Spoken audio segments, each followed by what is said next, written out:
રોજ સાવરકુંડલામાં રામનવમીની જે ભવ્ય શોભાયાત્રા નીકળનારી છે તે અનુસંધાને સાવરકુંડલા ડિવિઝન દ્વારા તેમજ અમરેલી જિલ્લાના જે અધિકારીઓ છે એ અહીંયા અપોઇન્ટ થયેલા છે।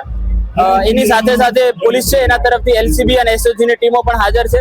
એની સાથે અમારા દ્વારા જે ડ્રોનની ટીમ છે, વજ્રના વ્હીકલ છે, બધા પણ મૂકવામાં આવેલા છે અને લોકલ થાણાના અધિકારીઓનો છે એમનો દરેક પોઈન્ટ ઉપર બંદોબસ્ત મૂકવામાં આવેલો છે અને ખૂબ શાંતિપૂર્ણ વાતાવરણમાં આજની જે શોભાયાત્રા છે એની ઉજવણી થઈ રહી છે।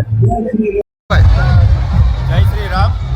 સાવરકુંડલામાં સનાતન યુવક મંડળ દ્વારા 1983થી રામ જન્મ મહોત્સવ ઉજવાય છે।